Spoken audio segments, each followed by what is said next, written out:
What's new from Apple? There's the new iPhone 16 Pro, built for Apple Intelligence. And it comes with the all-new camera control, giving you an easier way to quickly access your camera tools. The new Apple Watch Series 10 has our biggest display and our thinnest design ever. And this? It's the sound of active noise cancellation, now available on one of 2 new AirPods 4 models. So quiet. Check out all of the new products and new features at apple.com. You can even buy yourself something new. See apple.com for product availability updates. Apple Intelligence coming this fall. Sergeant and Mrs. Smith, you are going to love this house. Is that a tub in the kitchen? There's no field manual for finding the right home. But when you do, USAA Homeowners Insurance can help protect it the right way. Restrictions apply. Earning your degree online doesn't mean you have to go about it alone. At Capella University, we're here to support you when you're ready. From enrollment counselors who get to know you and your goals, to academic coaches who can help you form a plan to stay on track. We care about your success and are dedicated to helping you pursue your goals. Going back to school is a big step, but having support at every step of your academic journey can make a big difference. Imagine your future differently at capella.edu. What did the left ear say to the right ear? Nothing. They're just really good listeners.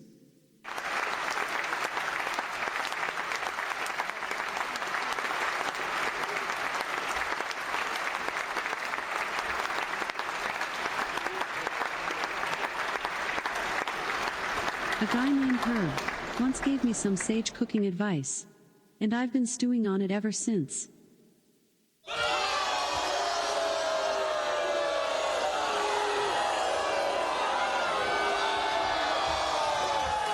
If you just read the bio for Dr. Steve, host of Weird Medicine on Sirius XM 103 and made popular by 2 really comedy shows, Opie and Anthony and Ron and Fez, you would have thought that this guy was a bit of, a clown. Why can't you give me the respect that I'm entitled to? I've got diphtheria crushing my esophagus. I've got Ebola virus dripping from my nose. I've got the leprosy of the heart valves, exacerbating my incredible woes. I want to take my brain out and blast it with the wave, an ultrasonic, echographic, and a pulsating shave. I want a magic pill for all my ailments, the health equivalent of Citizen Kane. And if I don't get it now in the tablet, I think I'm doomed and I'll have to go insane. I want a requiem for my disease, so I'm paging Dr. Steve. Dr. Steve. From the godforsaken Cardiff Electric Network studios, it's Weird Medicine, the first and still only uncensored medical show in the history of broadcast radio, now a podcast. I'm Dr. Steve with my little bell. Dr. Scott, the traditional Chinese medical practitioner who gives me street cred. The wacko alternative medicine assholes. Hello, Dr. Scott. Hey, Dr. Steve. We also have the return of PA Lydia, everyone, and I'm very excited. Hello, PA Lydia. Hello, hello. And she's got a new crusade we're going to be talking about in a minute. This is a show for people who had never listened to a medical show on the radio or on the internet. If you have a question you're embarrassed to take to your regular medical provider or you can't find an answer anywhere else, give us a call at 347-766-4323. That's 347. Follow us on Twitter at Weird Medicine or at drscottwm. Visit our website at drsteve.com for podcasts, medical news, and stuff you can buy. Most importantly, we are not your medical providers. Take everything you hear with a grain of salt. Don't act on anything you hear on this show without talking it over with your doctor, nurse practitioner, practical nurse, physician, assistant, pharmacist, respiratory therapist, chiropractor, acupuncturist, yoga master, physical therapist, clinical laboratory scientist, registered dietitian, massage therapist, or whatever. I almost thought for a second that we were going to be doing take number 14 on the intro, but hello, PA Lydia. Hello. Don't forget about stuff.drsteve.com, stuff.drsteve.com. We're still live with that, so I guess Amazon thought we were okay. PA Lydia, they sent me a letter saying that we weren't in compliance with their affiliate agreement, and I'm like, how in the hell is that? I haven't changed anything in the last 10 years, and we've been okay. So anyway. You know Amazon. I'm just kidding. We love Amazon. We love Amazon. Old Jeff Bezos, and second richest man in the world. And in space, right? Isn't that something? Yeah, and he's in outer space, too. Yeah. So isn't that crazy? I remember when Amazon first opened, and it's non-brick and mortar doors, and you just bought books. It was a bookstore. And now it's still a bookstore, but it's, it's like if I'm going to buy something and I just need something for the house, what is my knee jerk is I go to, let's see if Amazon got it. And they almost always do. Yeah. So check out stuff.drsteve.com. What I couldn't find, by the way, and was when we were in Florida this time, I stayed at a place called the Beach House Suites by the Tonsillar. So it wasn't, don't get all highfalutin or thinking I'm highfalutin. And we weren't at the Tonsillar. But we were at the Beach House Suites at the Tonsillar, and we became very friendly with our bartenders, Chris and Portia. And as a matter of fact, on Wednesday, Tacey and I made a concerted effort that we were going to sit at the corner of this little sort of, it's a bar, and sit there all GD day. And that's what we did. It was one of the nicest days I've ever had on vacation because I didn't feel like I had to. And you didn't feel like you were entertaining everybody the whole time. That is true. Yeah, and because normally Dr. Steve's in charge of all the entertainment. And Liam usually goes with us, and he's in college. And I love my eldest, but he would have been every 5 minutes, can we play ping pong? Can we play ping pong? Can we play ping pong? Because he's obsessed with ping pong. And and he wasn't there, and Beck's just laid back. He's just cool. And so we just sat there all day long, to the point where people noticed it. I was sitting there because I go down there every morning to do work, and this one guy went by, and he said, "Yeah, I saw you and your wife just sitting there all day." And so anyway, but hello, Portia, and hello to Chris. But one thing, the reason I bring this up is that they had a sign that said, it had a seahorse, and it said, "When life makes waves, enjoy the ride," or something like that. And I went to Amazon to get that because I thought it was cool to put it out back in the mini compound. I couldn't find it. It's the first time I've gone to Amazon, couldn't find something. So if anybody, this thing was on like a strip of like roofing steel.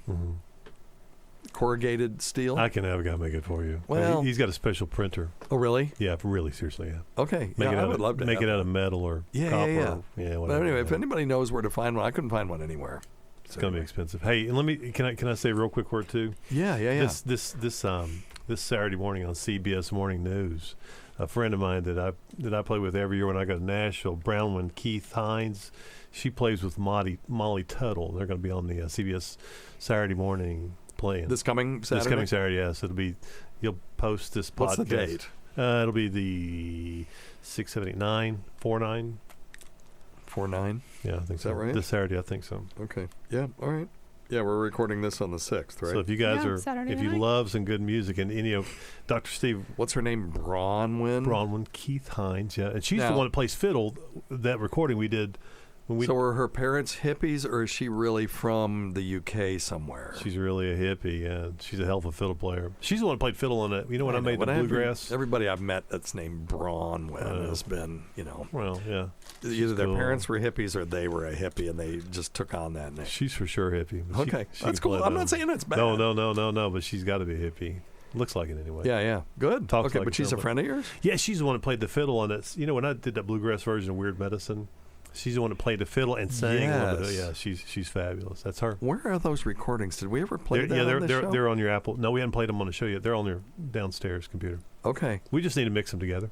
Okay. Yeah, she's fabulous. Yeah. So tell the story. So you went to... Yeah, it's called Nashville Acoustic Camps. You went to a camp. Yeah, and they allow... And they didn't laugh at you. They didn't laugh because they were because you paid them a lot of money, and I paid them plenty of money. Good. No, I like to say I was accepted into the camp, but that helps when you have a checkbook. Yeah. No, I don't laugh at you anymore because you've come a long freaking way through just simply the force of your will. Yep. And I refuse to be awful. I mean, I don't mind being bad at something, but I don't know about that. But I refuse to be awful. Yeah. I can't tolerate it. So that's why. But with really no experience, zero, none, no talent, no talent, no skills. You've become actually, a fun musician to play with. I can pick a little bit, especially and the mandolin. I have no talent. I mean, I'm terrible, so I'm saying that. No, but they couldn't be more kind. But this Nashville acoustic camps, they started a thing two years ago called the a jam band camp. So it's a jam band kind of bluegrass camp. Really, very much in a flavor of say Green Sky bluegrass or really, yeah. I might like to do that. Yeah, oh my God, so much you would totally love. And we have a whole bass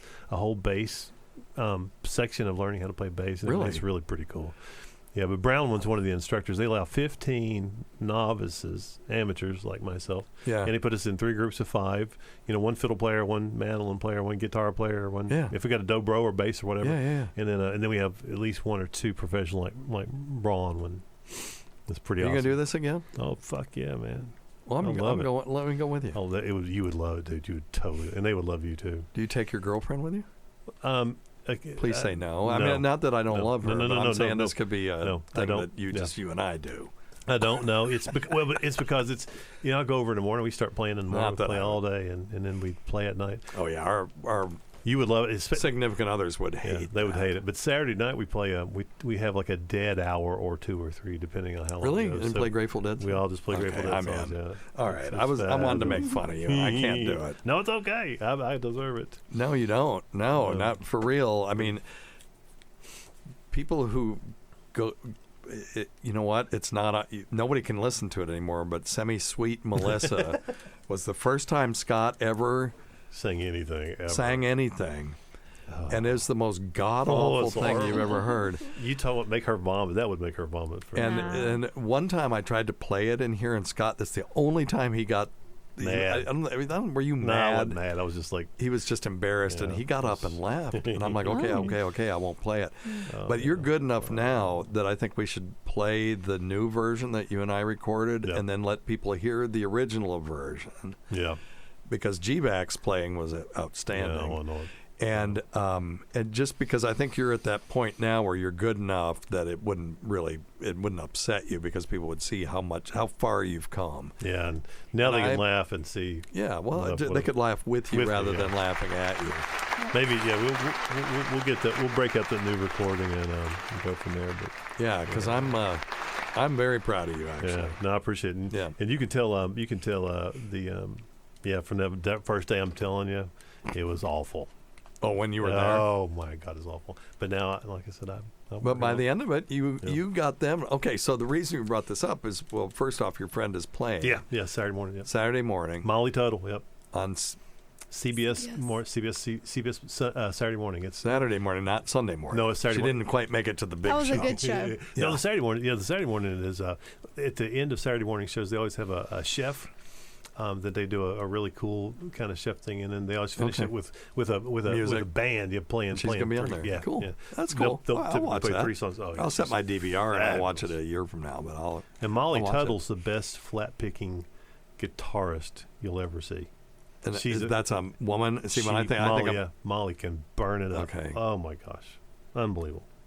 And people say, well, of course, Molly's a woman, but there's Molly Hatchet. That's what I was thinking of. Yeah. No. You'll love it. A bunch of dudes with crazy hair. You'll love it, man. You'll love it. Okay, cool. Good stuff. I'm excited. Yeah. All right,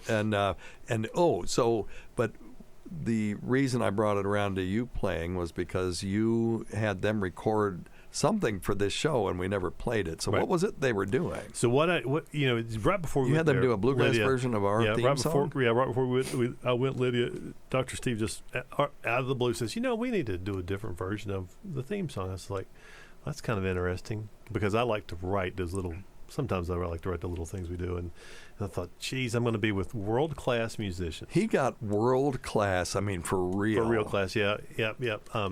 And who was the guy that sang?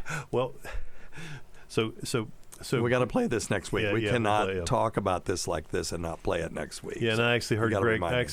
On the radio yesterday, and Greg Cahill is in a Bluegrass Hall of Fame as a banjo player. They play for Special Consensus, but these guys are just the real deal. And they did they did Weird Medicine. They were so wonderful. They were just so wonderful. So. Well, check out Dr. Scott's website at simplyherbals.net, simplyherbals.net. And please check out our Patreon. It's at patreon.com/weirdmedicine, where we've had Joe DeRosa on, we've had Bobby Kelly, Mark Normand, and very soon we're going to have Mr. James Norton come on to talk to my wife about 90 Day Fiancé. So I think it'll be funny because they're both just weirdly obsessed by that show. I think it'll be lots of fun. So, and we'll get Tacey to talk, and she's pretty funny when she's talking about it. I call it 90 Day Shit Show. But anyway, all right. Well, welcome back, PA Lydia. We're very excited to have you back. It's very nice to be home. Yes, and you're going to be able to come more regularly. Yes. Is that right? More because routinely now. They've fixed your schedule, so that's awesome. More routinely, thank you. Thank you for correcting me. That's a better word. So our listeners first met you when you were doing some things with Task Force Argo, getting people out of Afghanistan. So before we go on to this next crusade that you're involved in, what was what's the outcome of Task Force Argo? Yeah, we're still alive and kicking with Task Force Argo. Really? We are. We have, I think we're 250 volunteers strong. We're largely helping the State Department identify people who need evacuation. Who? The U.S. Department of State has re-engaged. Wow. Yes. What main wonders never cease. Okay, so good. Well, so they're doing some flights based on immigration status. All of these people were already in the immigration pipeline, and so we're helping them get out, and in the interim supporting with some food. So now that's taken care of. You got bored and you moved on to the Ukraine. Is that right? So it's funny. I met these Allied Extract guys who just, as someone else described them, know their shit A to Z. Yeah, right? Good. Yeah. I met them during the Afghan evac situation, and they were doing their own thing. They were doing their own evacuations. They formed initially to get their own interpreters out. People they knew personally, or 1 degree of separation only. Right. Thank you. And also assisted some more official agencies and extractions. Yep. And so I met them because we were both trying to get the same United States citizen and her son out. And so, oh, really? Yeah. She had contacted me, and I very easily just got her on a plane with Argo. So they were having trouble, and then here comes PA Lydia. They weren't having trouble. They would have done it many, many times over. She was giving them trouble, but needed some extra conditions met. So they I see. So essentially, she wanted more family members out, right? She was kind of, she's worried for her elderly mom, right? And things like that. So Allied Extract certainly could have done it, but I kind of snuck in. They got the peanut butter jar. They got the lid started, and you finished opening it. Yeah. Well, it's good that that you're saying that you said that they would have taken care of it, because we have Brad Genero, who from AlliedExtract.org on the phone right now. Brad, thanks for being on Weird Medicine. Thanks for having me.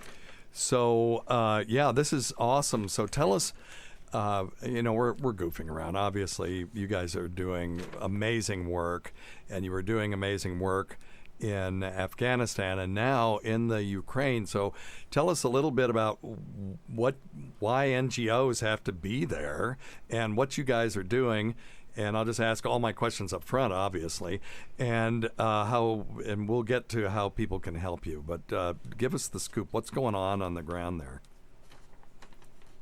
Yeah, I mean, what's going on the ground is very fast moving. It changes day to day and hour by hour.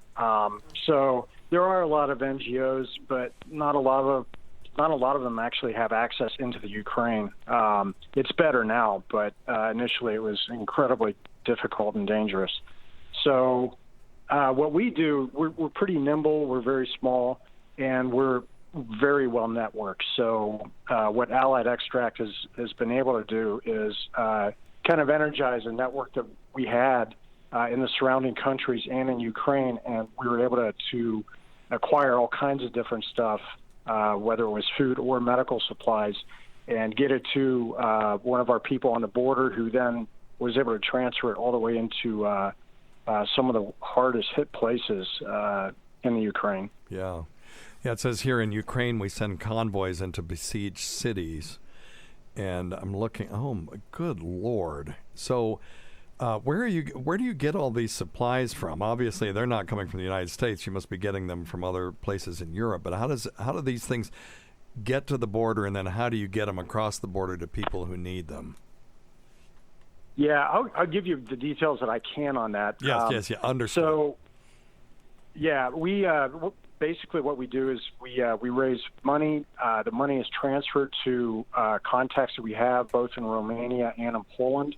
They're able to do the purchasing of a lot of this stuff, surprisingly, and from there they box it up and they transport it to a border link-up where our Ukrainian contact then picks it up and does a very difficult job of delivering it to the site. Wow. And that could, be overnight, or it could take days, or one of the drivers was just stuck somewhere for, I think, 3 days because they were under bombardment. But, it's not easy, but it works. Wow.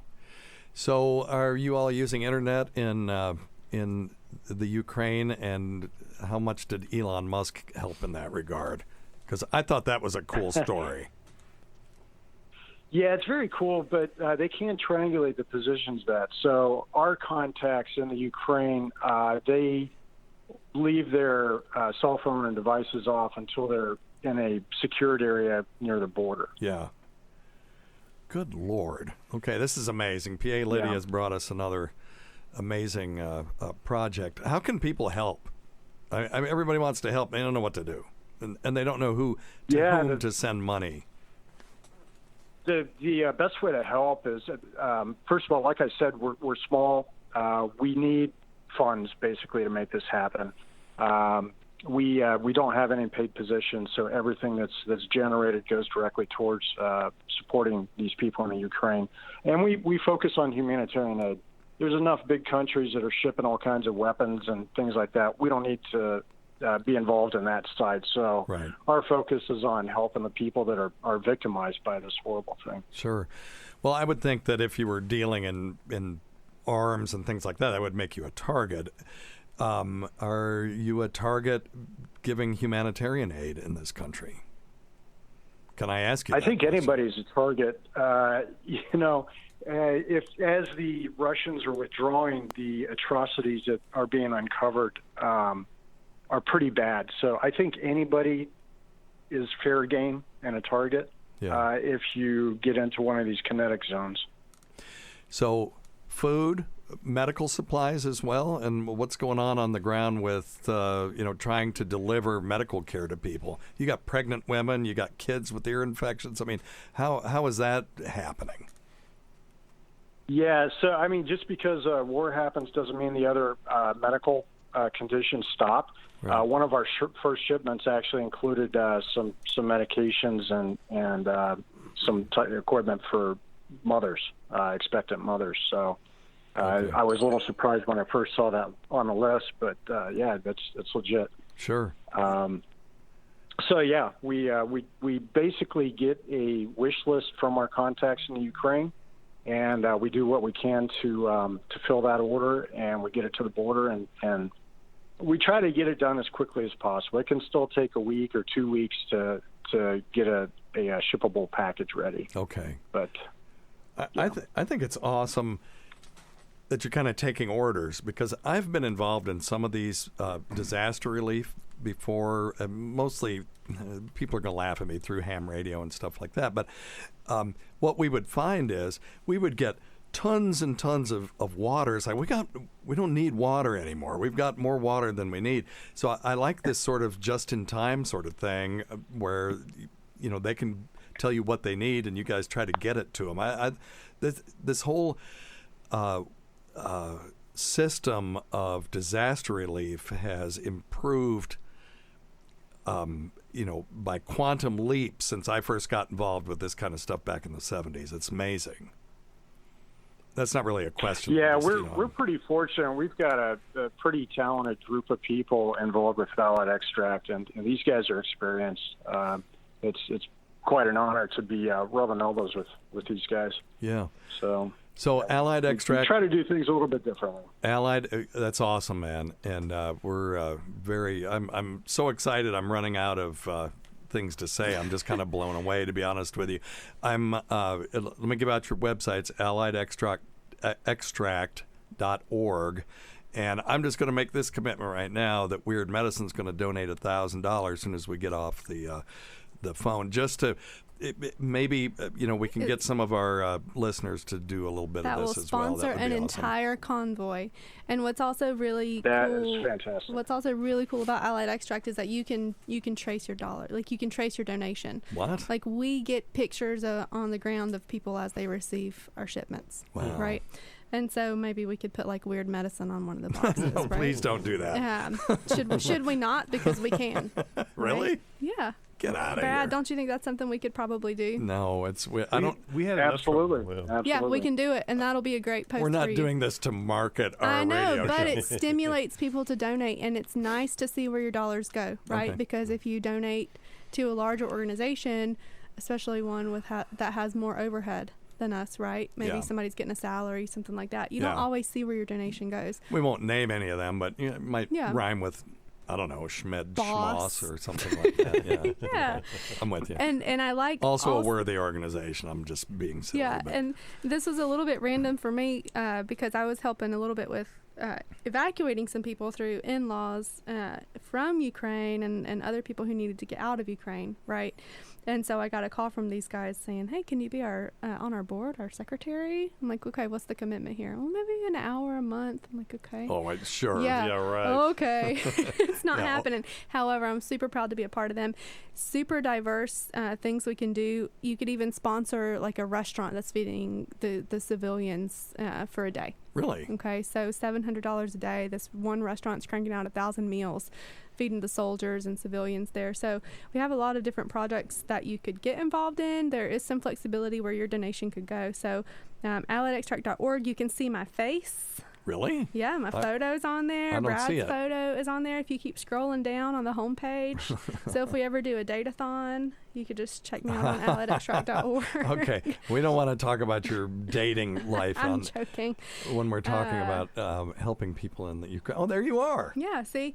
And from there, Director of Development. You can, a fancy word for you can't say that you're the secretary, Lydia.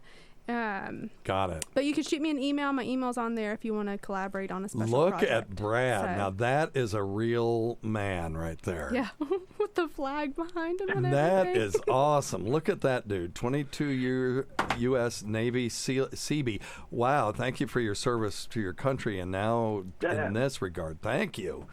Goodness gracious. Yeah, my honor. My honor. Yeah, that was Mustache March, by the way. Yeah, okay. Yeah, you don't... whatever. That's awesome, man. Yeah, thank you. And he's got a background in getting it done, I can tell. That's fantastic. Cool. I'm very proud Thank of you guys. And as soon as we get off, we'll get that money to you guys. And hopefully, our Weird Medicine listeners, we've got listeners on the podcast side. And also on our Patreon, we'll put some, a link up there. But we get the biggest number of listeners on the Sirius XM show. Cool. So we'll see if, and what we'll do, I'll tell you what, on the pad data. See here, now I'm telling you all these things I'm going to do. Look at me. I appreciate Look at me. you. Look at what I'm doing. But we'll put it on the pad data. That'll be the title of the show this time, so that if anyone's listening to the show, they will see the URL for the website scrolling across their screen. Thank you okay, very much. Awesome. Okay, well, listen, Brad, you got anything else to tell us about this? I think it's just an amazing thing, and I'm very excited to have you on. And I'm just babbling. So what else you got? And if nothing else, then Godspeed, sir. Well, keep an eye on the website because we do have some potential projects that we're trying to spin up. Lydia talked about one, and we've got a couple others that are cooking. So some pretty cool stuff, much needed. Just keep checking the website. And we're not forgetting about Afghanistan, right? But the State Department's actually a partner with that now, so that's great. It's great to hear. All right. Yeah, they're trickling out. They're coming out though. Okay, good. Brad Genero from AlliedExtract.org. Thank you so much for being here. Thank you again for your service, but not only in the military, but in this endeavor as well. It's awesome. Well, thank you very much. All right, thanks, man. Take care, Brad. All right. All right. Wow. How about that? Cool. Incredible. Yeah, I love it. Really, I usually have a million questions for people, but I got so kind of overwhelmed with looking at this website and the stuff that they're doing. It's I cool. almost had to stop for a second. Yeah. Because I was getting way, way, way ahead of myself. I was hyperventilating all kinds of stuff. No, it's a cool group and it's small. It's like if I ever go backpacking somewhere and get kidnapped, could you guys please call Allied Extract Yes, of for course. me? That would be great. Because the whole goal is we're long term, right? Rebuild, move to the next place in the world, and help. Okay, So, awesome. Cool. Thank you guys. Yeah, thank you. Today's episode is brought to you by Angie. Angie has made it easier than ever to connect with skilled professionals to get all your jobs and projects done well. Let me tell you, there's the version of it where you try to do something at home, and then there's a version of it where you have someone help you, you watch them do it the right way, and you go, thank God I didn't try to do that myself. I have fully done things around the home that I think look good, and then a bang in the night, and I wake up to a shelf collapsing, a painting falling off the wall. I've seen it all go south. I own a home, and I can tell you, I know how much work it can take. Whether it's everyday maintenance and repairs or making dream projects a reality, it can be hard just to know where to start. But now all you need to do is Angie that and find a skilled local pro who will deliver the quality and expertise you need. Whatever your home project, big or small, indoor or outdoor, you can Angie that and connect with skilled professionals to get the project done well. Right now, one of my wish lists is I want a bike for my condo in Milwaukee, and I would love to rig it up on a pulley in the ceiling because I have one of those like lofted ceilings, but I'm so scared to try that on my own. Angie has 20 years of home experience, and they've combined it with new tools to simplify the whole process. Bring them your project online or with the Angie app. Answer a few questions and Angie can handle the rest from start to finish, or help you compare quotes from multiple pros and connect instantly, which means you can take care of any home project in just a few taps. Because when it comes to getting the most out of your home, you can do this when you Angie that. Download the free Angie mobile app today or visit Angie.com. That's ANGI.com. Start your electric journey right here, right now. With a Volvo XC90 Recharge, our plug-in hybrid SUV with extended range. For more everyday electric journeys on a single charge, with a hybrid option for longer adventures. Contact your local retailer to book a test drive or design your own vehicle at volvocars.com/US. The Volvo XC90 Recharge Plug-in Hybrid. The electric car with a backup plan. ABC Wednesday. It's the premiere everyone is talking about. I'm Joan, and I'm your first Golden Bachelorette. Loves getting a second chance. When you're 61 years old, you have very few opportunities to change your life. I have to be ready. The Golden Bachelorette is proving romance never ages. I represent millions of people in their golden years looking for love. The Golden Bachelorette. I am ready to find the next great love of my life. Series premiere Wednesday on ABC and stream on Hulu. Hey, honey, I'm at the store. Ginger needs a new bag of dog food, right? Yeah, it's Blue Buffalo. Life protection formula? But Purina one is on sale. Isn't it the same? What are the ingredients? Chicken, rice flour, corn gluten meal, whole grain corn, chicken byproduct meal. Blue has deboned chicken, chicken meal, brown rice, oatmeal, barley. Never mind. Blue Buffalo it is. Switch to Blue Life Protection Formula and feed your dog like family. Have you ever wondered what it's like to bite into Nerds gummy clusters? They're fruity. They're tangy. They're gummy. And they're crunchy. Nerds Gummy Clusters, a union of fruity sweet gummy and tangy crunchy nerds. Unleash your senses. Shop now at nerdscandy.com. So you brought some weird medicine stuff too, right? Yeah. Okay. Yeah. This woman, I'm telling you, if we ever do dial a date with you, that's going to be hard to keep. Uh-oh. We're going to have to get the really quality dudes because she's the real deal. Dude, post midlife crisis, please. Yes, of course. Yeah, thank you. Yeah, but then you get into the end of life crisis guys. widowers. Well, I mean, I'm just saying, Pre-widower. end of life crisis. So the midlife crisis is, oh my God, I'm never going to be able to, date again or all this stuff. So then they start dating, and then, and it's a lot of times they're married, and that doesn't work out very well. And then you get the guys who are at the end of their life. They say, oh shit, I'm never going to be able to have intercourse of any kind because I'm going to be dead, and then they start going crazy. Yeah. That would be me. That's a I'm great not saying, topic for a show. Yeah. All of the different things. Yes. Right? Well, we can talk about Injections. Yeah.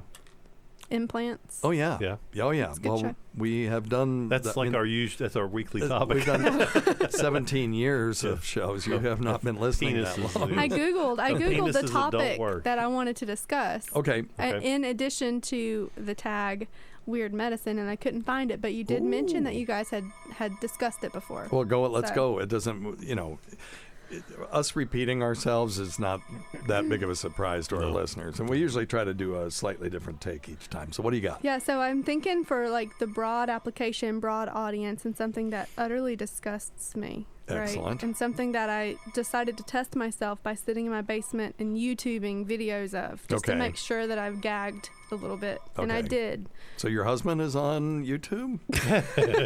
Sorry. Oh yeah. Well, he listens to the show, so. Oh, does he? Okay, sorry. I'm just kidding. I'm just kidding. No, tonsil stones. I was only halfway kidding.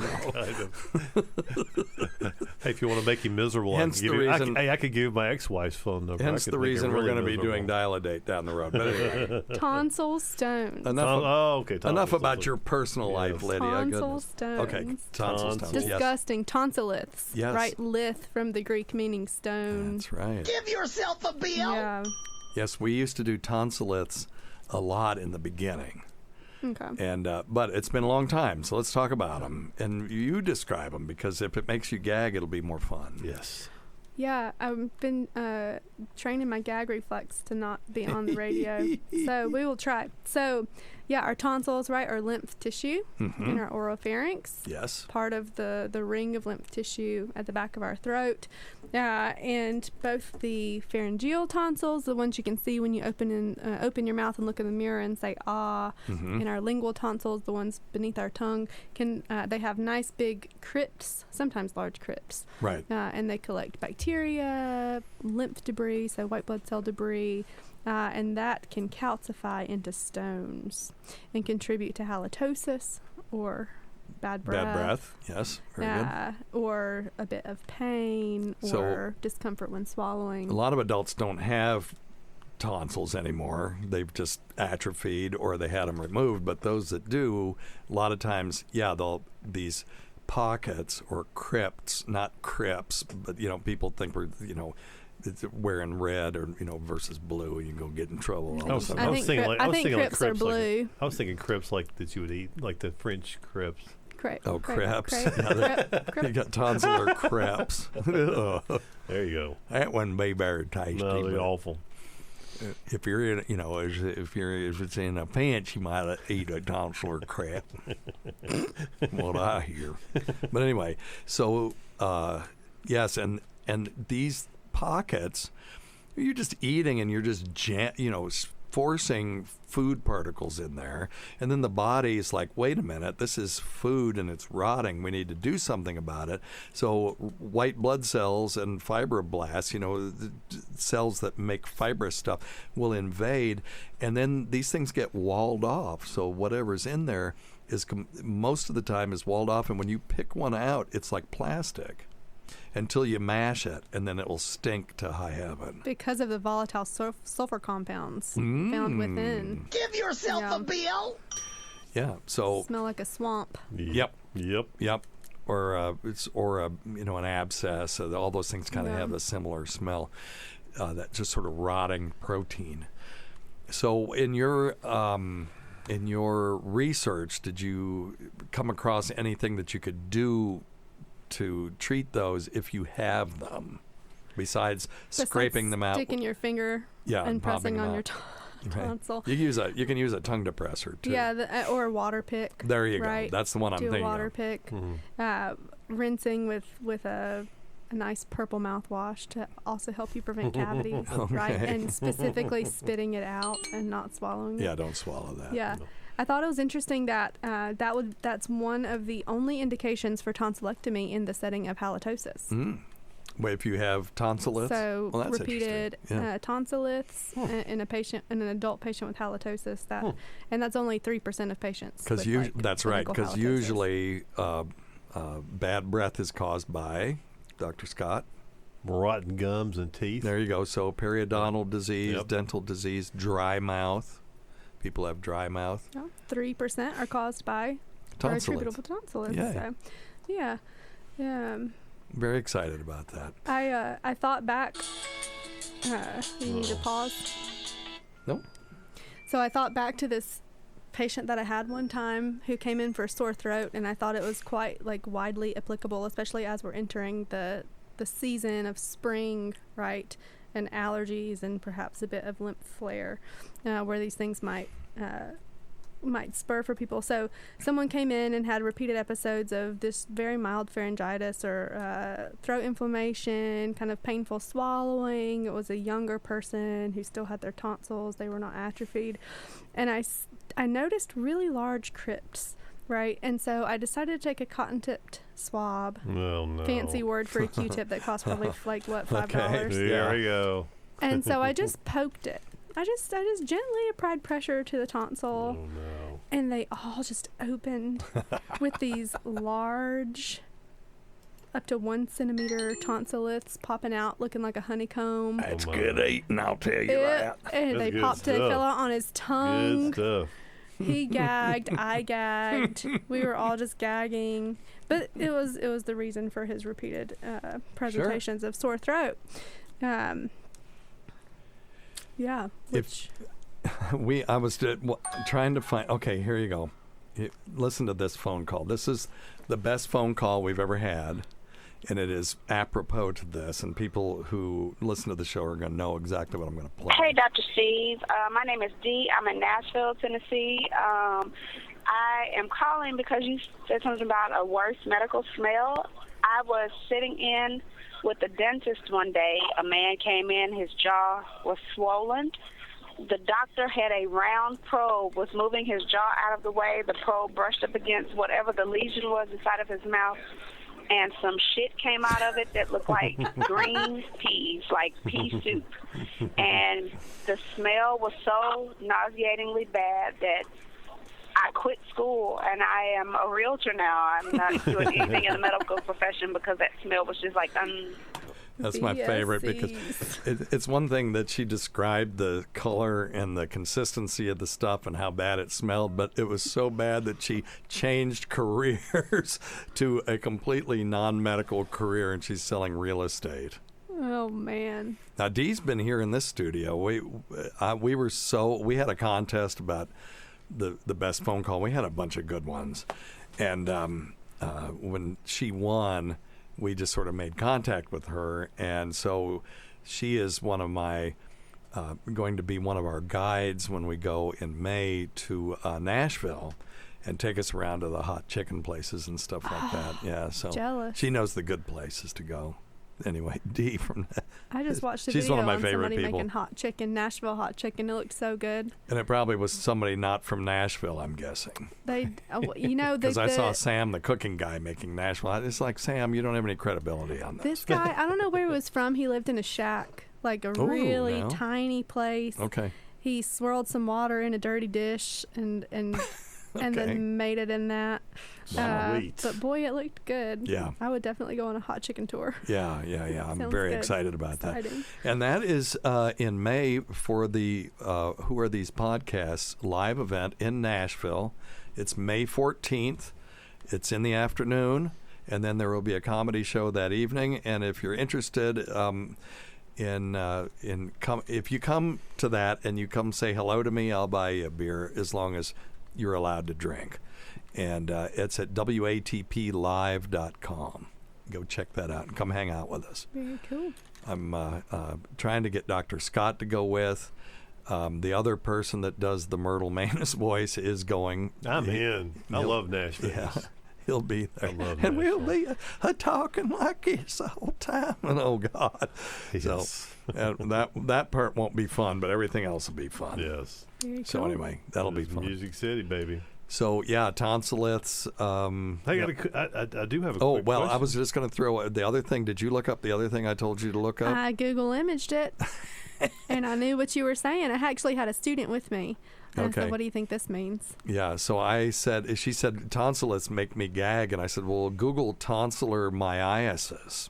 So people who have been listening a long time kind of know where we're going with this because we've done oral myiasis before. And this is a subset of oral myiasis. It's myiasis.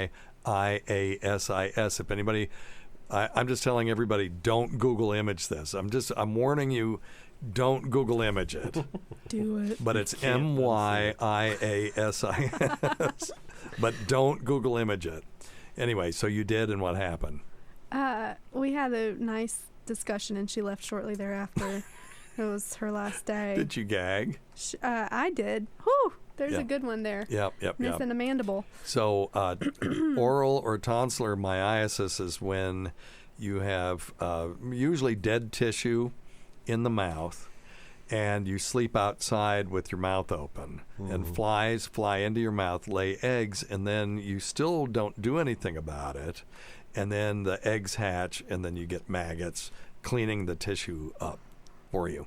They're doing you a favor. At least they're cleaning helping a brother They're out. helping. Oh, jeez. Lydia. I have it pulled. Oh. I do have the image. Oh, boy.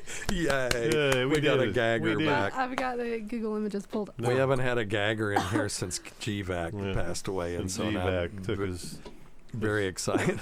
his exit. Just don't puke yet. We've Don't got a actually question. puke. We got a question. Okay, go.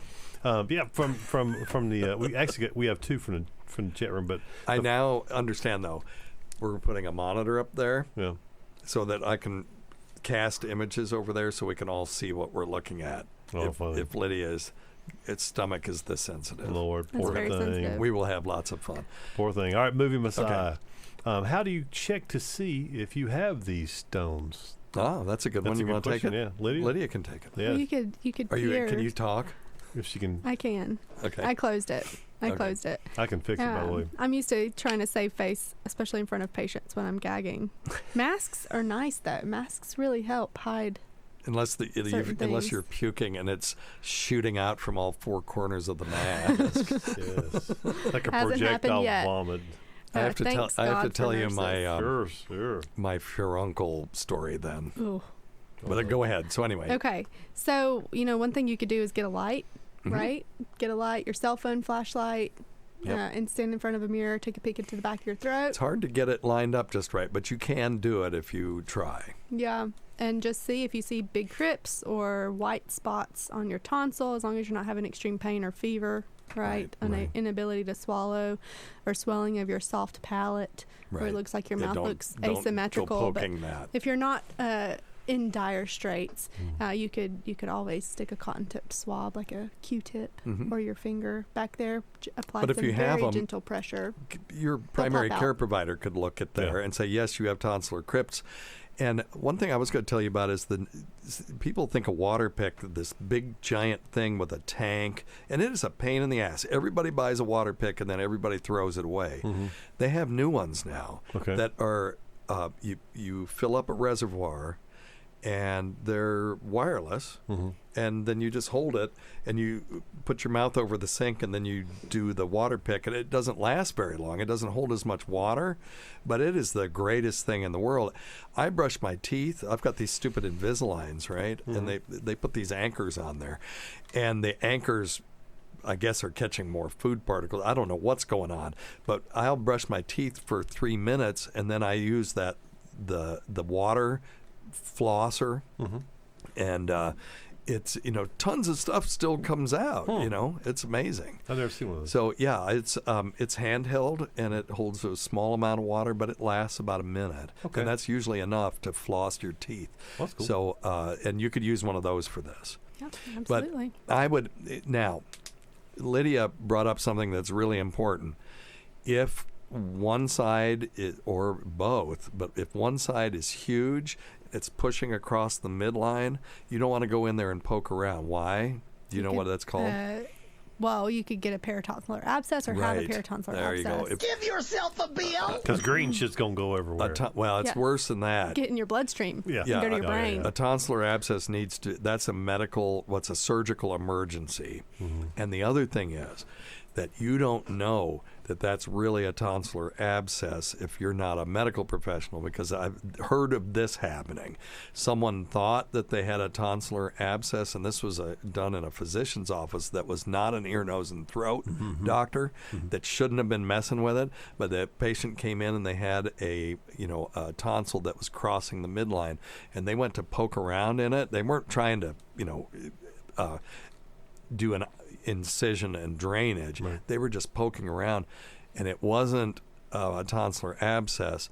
It was a carotid aneurysm, and it bled, and that's the end of you. Yeah, bye. So if you look in there and your tonsil is crossing the midline of your mouth, go see a physician and one that knows what they're doing. Right, and because tonsils are lymph tissue, we can also see lymphoma of the tonsil. Yes. Right, so certainly if you're having significant trouble. Well, now everyone that's looking in their mouth around. and seeing some enlargement going, I've got lymphoma.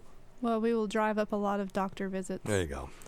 But I'm just kidding. Just let your primary care The vast majority, look I think at it. over 10% of people have tonsil stones. It's not like 80% or something like that. Peaks at puberty and young adulthood. Yep. So.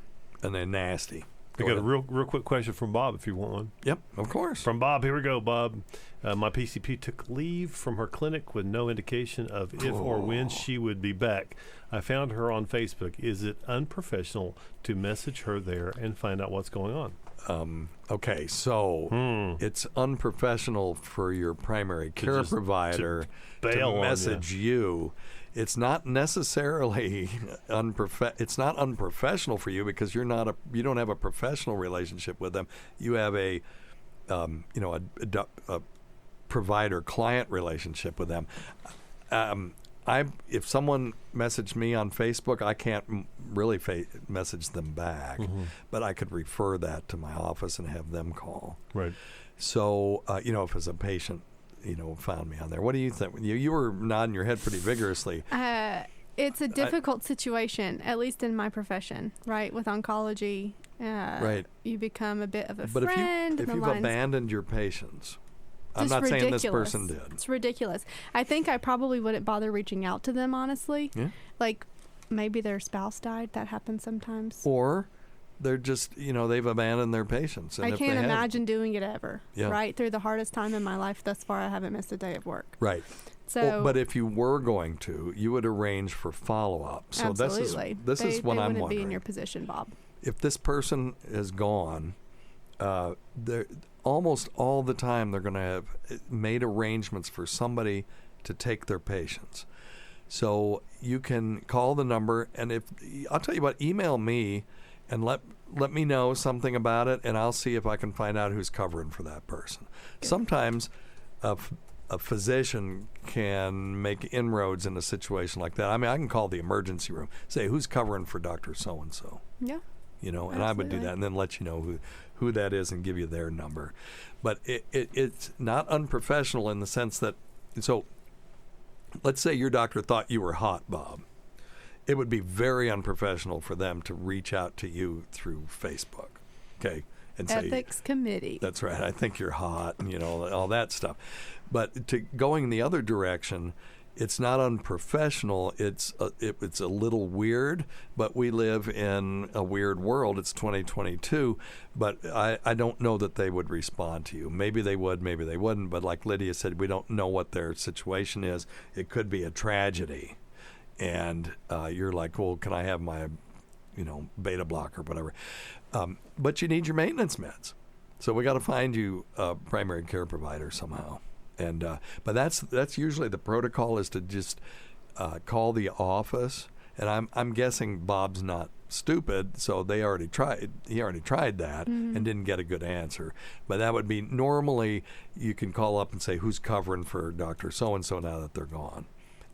is unusual for somebody to just abscond, but it happens sometimes, and then you got to find another primary care provider. Move on. And it's got to be something major on their side, right? We all take the oath, well, physicians specifically take the oath to do no harm and be there for patients. Wait, you don't take that oath? We take a modified oath for PAs. It's not exactly the same. I Googled this one time. It's not precisely the same as the Hippocratic Oath. Our Hippocratic Oath had all kinds of ifs, ands, and clauses built into it when we did it. So essentially, I'm saying probably more than likely there's something major tragic going on with this person. I would think so. Yeah. But if you want, Bob, feel free to email me. Just go to drsteve.com, click contact, ignore the warnings. Those warnings are not for you guys. That's for the general public that happens to run across my website, our website. And if you give me the city you're in and the provider's name, I'll see if I can find out what's going on. I'm happy to do stuff like that. It's pretty cool. Well, it's not. I don't think it's that cool. I think it's cool. It's something we can do. That's something I can do. I can't write our patients, our listeners, prescriptions and stuff like that. But this I can do. Mm-hmm. Anyway. All right. Nope. You got anything else over there, Scott? No, sir. It's all up. Did you have anything other than tonsillitis, PA Lydia? Well, I thought someone recently told me that they had trypophobia. Oh. So I started reading about it, and I thought, man, do I have trypophobia? Mm-hmm. Because of this recurring flashback I have from these tonsillitis popping out of this person. Oh, you don't like irregular clusters, and there are these weird plants that freak people out. Pod. Yes, very good. Yeah, and it freaks people out. Yeah. And they used to think, so trypophobia is tell people what it is. That's kind excellent. of this revulsion to clusters of holes, right? And it usually triggers a very disgust response. Right. Vomiting, nausea, just wanting to look away. Unlike fear, very separate from a phobia that triggers fear. Right. This is more of a revulsion. Yeah. So think like bubbles in the top of your coffee. We should have given a trigger warning. I'm about to describe this so many whole show things. is one big trigger warning. But I'm going to Google image it. If you want to know if you have trypophobia, just Google image it and see. And now I'm kind of grossed out by this. But then it's got like strawberries. Yeah, so someone could have. Oh, yeah. Yeah, see, I think I have it. Yeah. But strawberries don't. Strawberries don't gross me out as much. They gross me out in the context of this, and then here's one. Here's. Okay, I'm gonna close it. There's pictures of bread.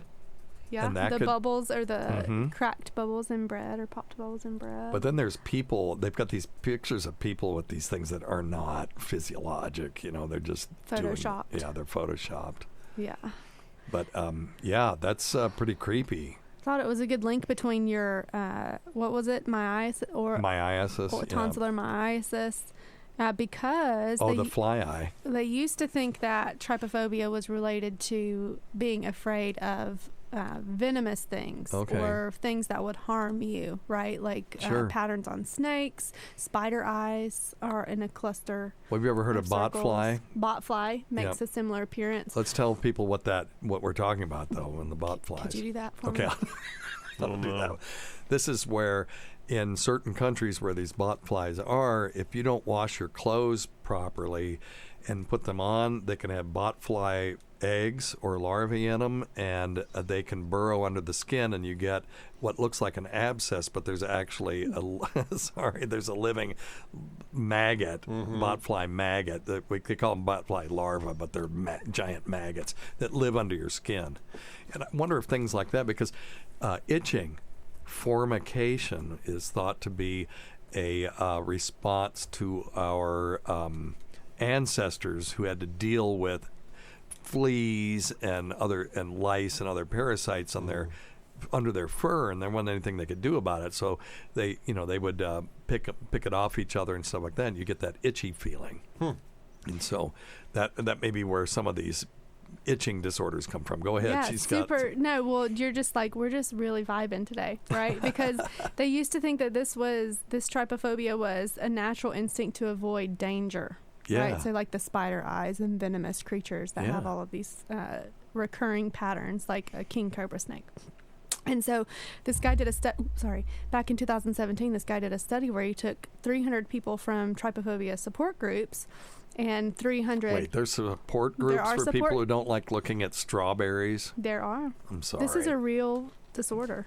Okay. And I think I have it. Well, I don't want to minimize it. I just didn't imagine there were support groups for this. There are. So at least he found 300 people, right, that identify as having trypophobia. Okay, fair enough. That, and then 300 of the control group, which was university students who did not identify, okay? Mm-hmm. And he showed them 8 images of parasitic infections that had a circular appearance, right? So the botfly infestation, abscesses and furuncles have oftentimes circular, like tracts. Sure. That will appear in the skin.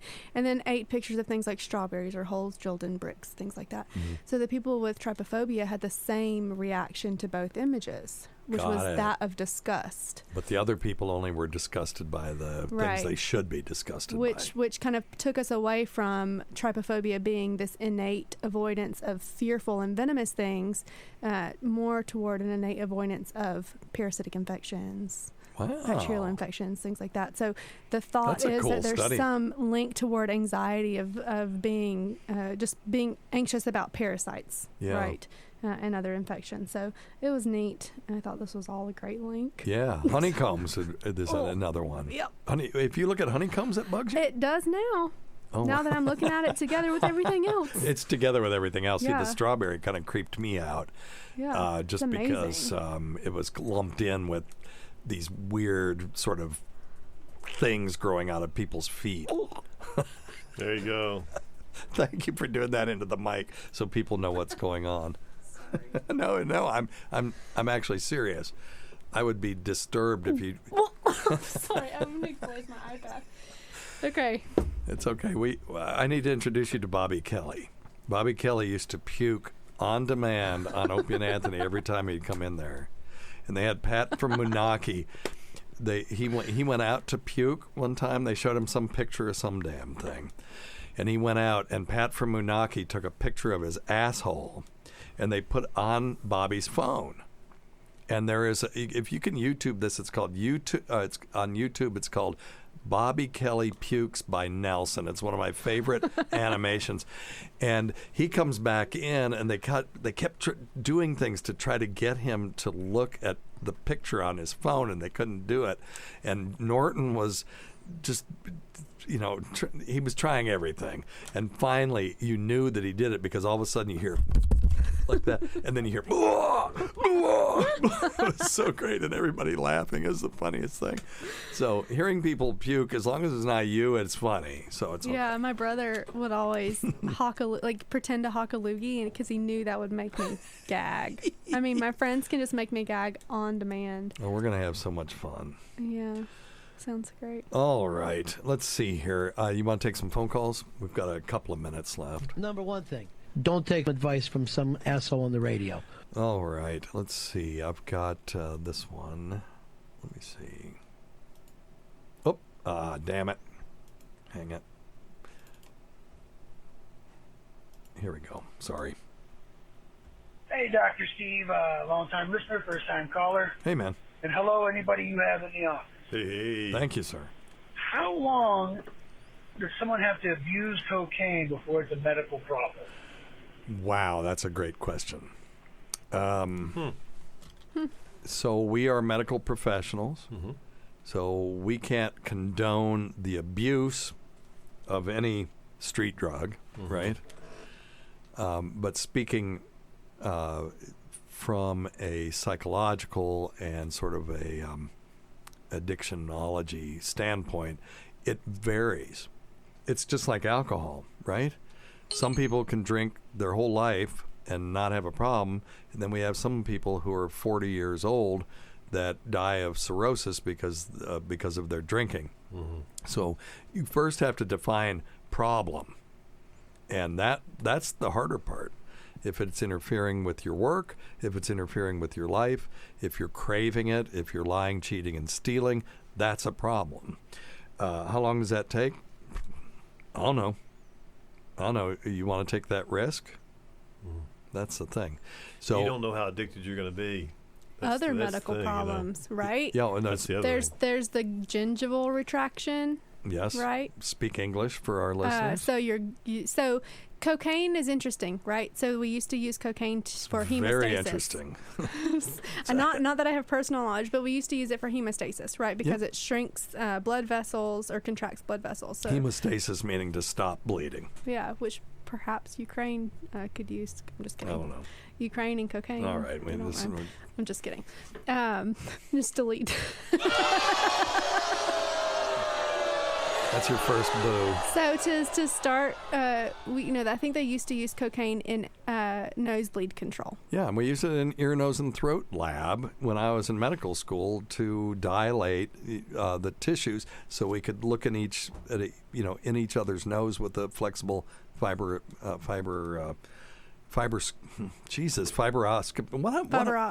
optic.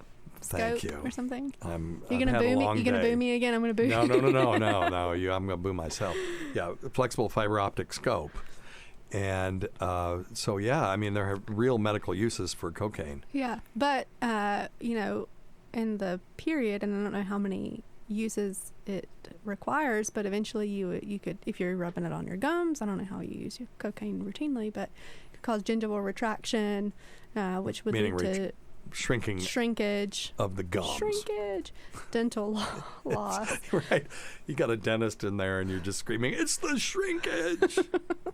Hole in the septum. Yes. Right? Anytime you look up someone's nose, they have a hole in their septum. You're like, the septum being that sort of plasticky thing that goes right down the middle that separates the right nostril from the left nostril. Yeah, so eventually you would get a hole in your septum. So you can get all kinds of things. Len Bias allegedly, used cocaine once and he died. Mm-hmm. So that's the problem. And then, assuming that you're actually even getting cocaine, it could be lots of other things. So, fentanyl, if this is all I'm going to say. If you think you have a problem with cocaine, just please get help. There's tons of places you can get help. If you don't know where to get help, go to drsteve.com, click contact, and we can, do a SAMHSA search and find a place near you that can help you. But there's no answer to that question that will do anybody any good. All right? Okie doke. Let's see here. John from Chicago. We can try this one. It's a little long. We're running out of time. I'll tell you what, John from Chicago, I'll get you next time. And, okay, here's a quick question from Gary from Buffalo. I'll try this one. Hey, Dr. Steve. This is Gary from Buffalo calling. Hey, Gary. Been a long-time fan of yours, and Thanks. Your advice has been helpful. I just have a quick question. I'm 56 years old, obese. What's new, with your listeners? Okay. So, anyways, my question's about blood pressure. How come blood pressure goes up as you get older? Because my blood pressure, I am on medication. We've got about a minute left. Lydia, you want to take that one? No, go ahead. No? Okay. Scott, you got anything on that? I do. Well, our I slept through it. Circulatory systems are just less elastic. How does blood pressure go up? I've always talked about imagining the circulatory system as being a closed system with a pump. You take a pump and put a hose on one end and plug it into the other end. How can you make the pressure go up and down? Well, one way that you can make the pressure go up is to clamp down on the hose, or make the caliber of the hose smaller to increase the resistance, and that's basically a lot of it.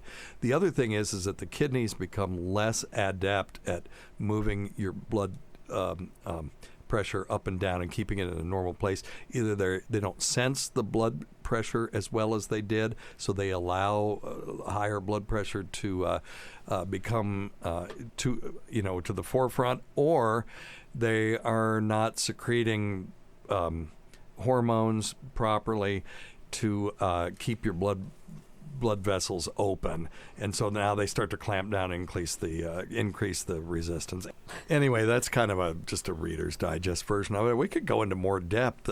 I still think that's the physiology of fluid or fluid dynamics in the body is kind of interesting. Sure, yeah. But if you think of it as a closed system, you can kind of figure it out. Yeah. Sorry I slept through the first part of that. Hey, That's fine. I woke up. I don't blame you. I woke up for a quick question from Colin Carnes. Yeah. What can cause cold extremities? Caffeine or stress cause it maybe? Yes. Or could an overall lower average body temperature cause it? Interesting. Yeah, so that's not a short answer, but we can make it kind of short. No, we don't have to. Yeah, we can make it short. We have time. What else are you going to do? Lydia, you got anything on that? I've got an answer. Yeah, I mean, I could ramble about a couple things. Okay, we'll do it. First thing you think what about we do here is ramble. Our temperature is very tightly regulated, right? We have homeostasis. So homeostasis. Rocking with a lower homeostasis, meaning the body's desire, or not desire, but ability to keep things kind of on an even keel. Yeah. That's an easy way to. Yeah, so we aren't walking around with some people really cold, right, and others like insanely cold, or people with a pH of 6 and other people with a pH of 9. That doesn't happen. Which is why we need to talk about basic water on one of the shows. We have talked about it. It's horse shit, but totally. But we could talk about that some more. Homeostasis, yeah. So having a lower body temperature, I don't think is really a viable reason to expect that you would have cold extremities. Right. Things like eating and kind of having increased blood supply directed toward your GI tract could sometimes cause colder extremities. Couldn't do it. Okay, there's a phenomenon called Raynaud's syndrome, which could cause colder extremities, which I'll let you talk about the pathophysiology of it. Okay, well, it's just what makes our extremities warm. It's blood. Blood, yeah. So anything that will decrease the blood flow to the extremities will give you cold extremities.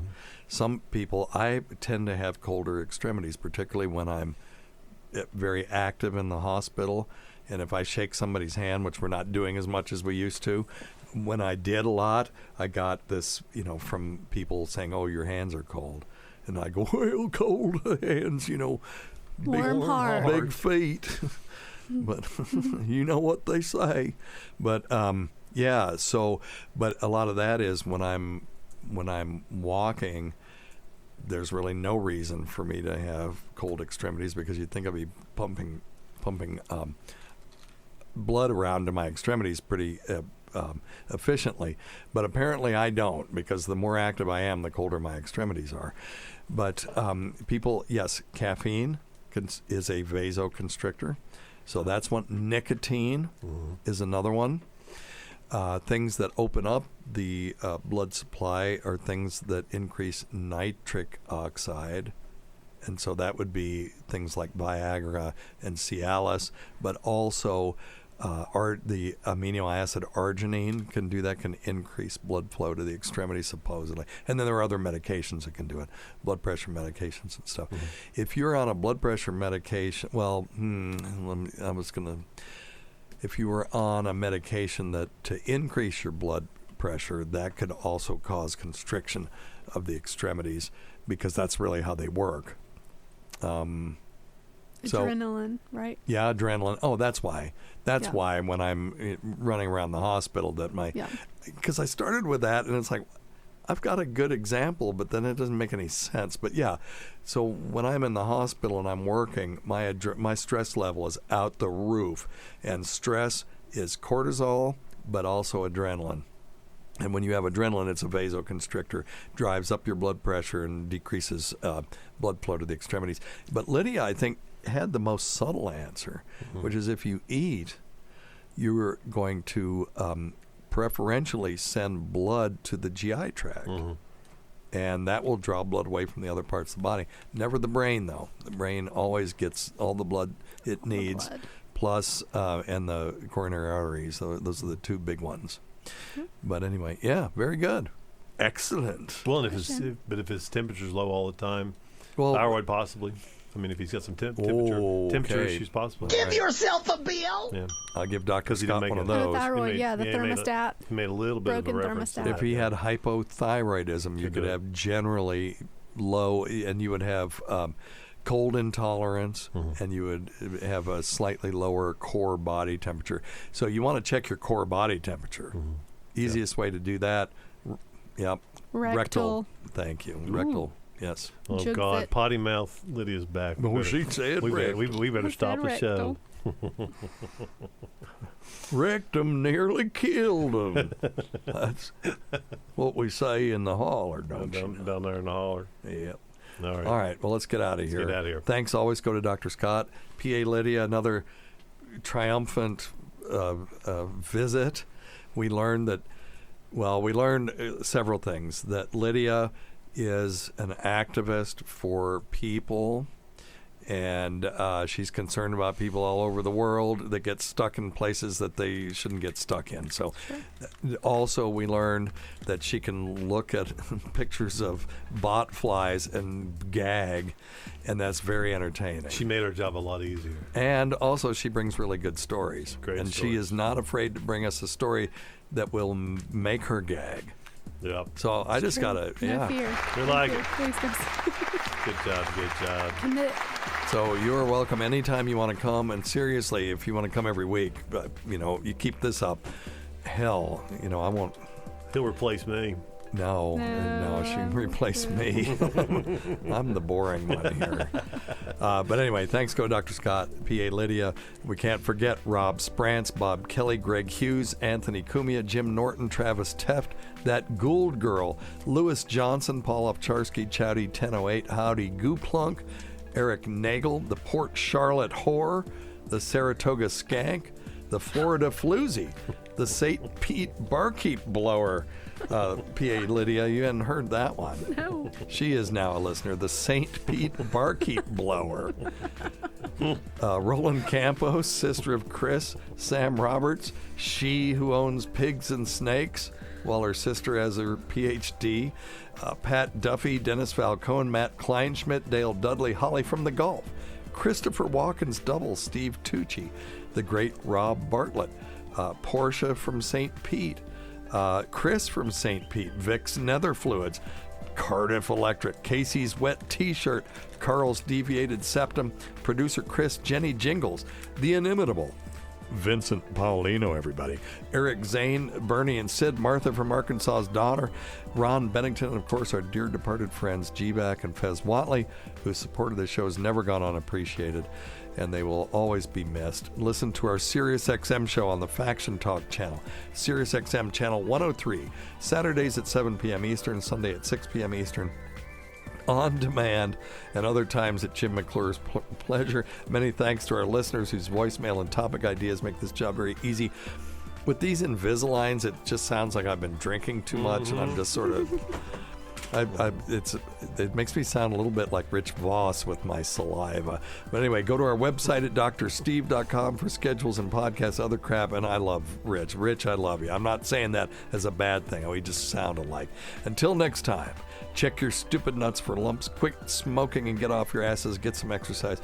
We'll see you in 1 week for the next edition of Weird Medicine. All right, very good. Jeez.